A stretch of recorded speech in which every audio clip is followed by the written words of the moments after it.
All right, let's jump right into some incredibly grounded, anti-get-rich-quick financial advice from, well, of all people, the world's greatest illusionist and showman, P.T. Barnum. I know, right? When we think of Barnum, we usually picture massive spectacles and wild claims. But his actual real-life philosophy on making and keeping money? It is surprisingly practical and honestly pretty conservative. So he lays this all out in his 19th century text, The Art of Money Getting, which gives us a look at exactly how the original showman approached sustainable wealth building. He points out right out of the gate that, hey, making money might actually be easy for some folks, but keeping it? That is the most difficult thing in the world. He noticed that so many people fail simply because they completely misunderstand the basic rules of true economy. Now, you might be wondering, what can an era of horse-drawn carriages and literal candles teach us about our modern world of streaming subscriptions and luxury car leases? Well, as you'll see in this explainer, human nature literally hasn't changed a bit. The exact same mistakes people made in the 1800s trying to keep up appearances, we are still making them today, and Barnum's advice just cuts right through all that noise. Here is our roadmap to Barnum's rules, which we've grouped into 5 really practical modern themes. 1. True economy and health. 2. Finding your path. 3. The dangers of debt. 4. Mastering business. And 5. The power of advertising. Let's get right into it. Starting off with Section 1, True Economy and Health, which is really the foundation of everything else. The absolute bedrock of Barnum's philosophy is understanding the difference between true, rational saving and just being penny-wise and pound-foolish. He describes these people who think they're being super economical by saving a few pennies on a single candle, literally sitting in the dark to read, but then feeling so incredibly proud of their savings, they go out and blow thousands of dollars on lavish parties or luxury carriages just to keep up appearances. That's not economy.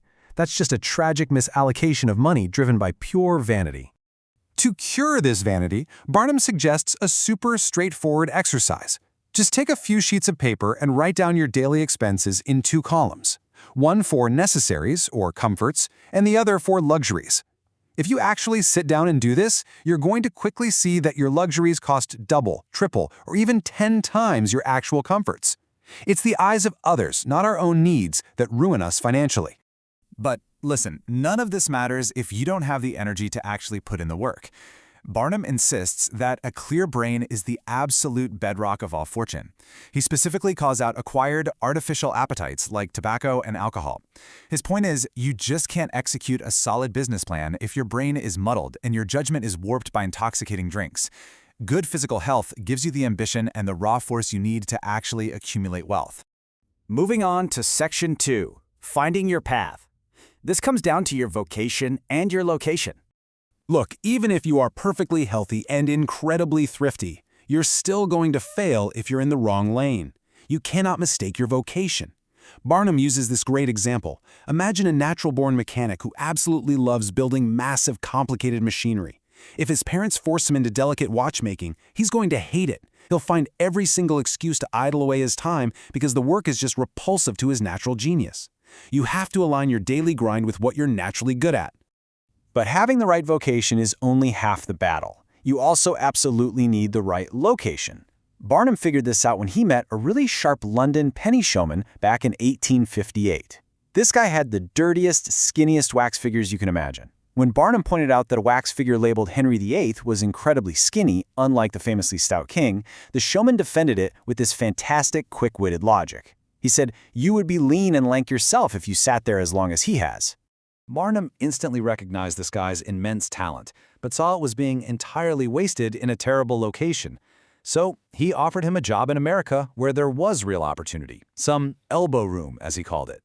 The showman accepted, started working at Barnum's New York Museum, and within a few years, that same previously struggling showman was worth $60,000.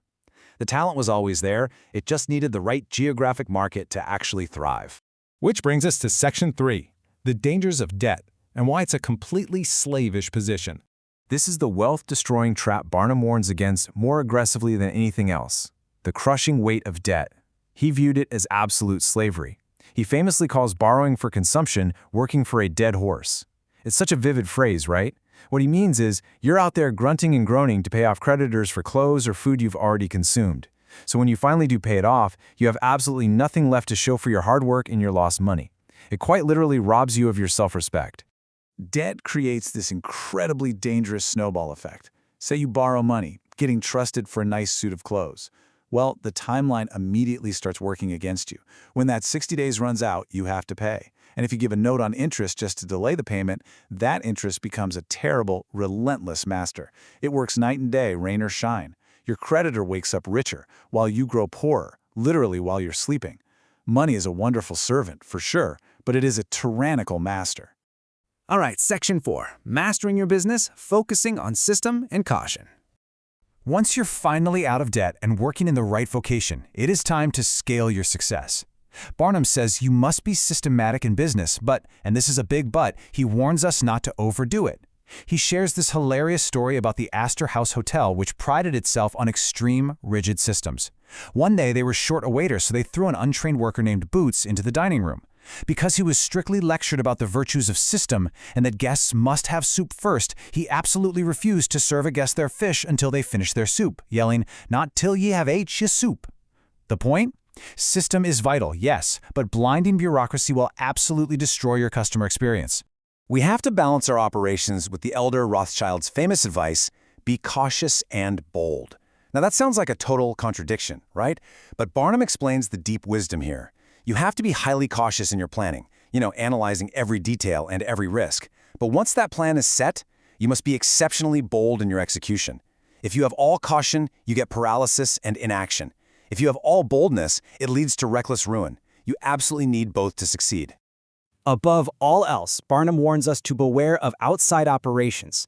This happens so often. People build a great fortune in a business they deeply understand.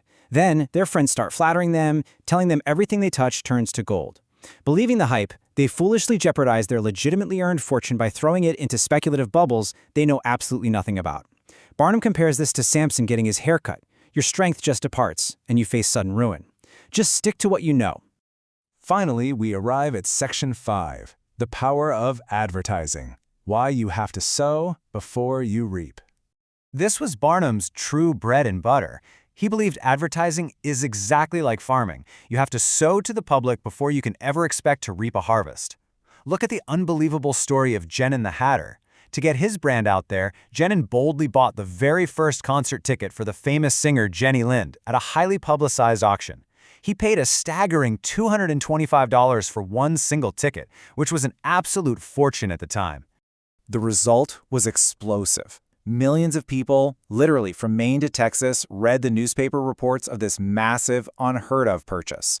People from all walks of life immediately started asking the exact same question. Who is Genin the Hatter? He became a household name overnight. Men across the whole country were checking the insides of their hats just to see if they were lucky enough to own a Genin hat. But here's the crucial reason why this actually worked. Genin sold a genuinely good article. Because his hats were high quality, this single massive advertising investment brought a tremendous return. The curiosity brought them in the door, sure, but the quality is what kept them there. He ended up selling 10,000 extra hats a year for the next 6 years. If his product was bad, that advertising would have just ruined his reputation faster. But the true secret to keeping all those customers? As Barnum notes in his final thoughts on character and politeness, it really just comes down to following the golden rule. Treat others well. Politeness and civility are literally the best capital you can ever invest in a business. If you try to drive sharp bargains and squeeze every last penny out of a customer, they are never coming back. But if you're generous and provide true value, they become your patrons for life. Knowing all of this, I want you to take a hard look at your own habits today. Think about Barnum's timeless advice and really ask yourself, are you building true, lasting wealth by combining your natural vocation with rational economy? Or are you just keeping up appearances for everyone else, burning your cash on modern carriages and candlelands? It's a fascinating question, and definitely one worth sitting with.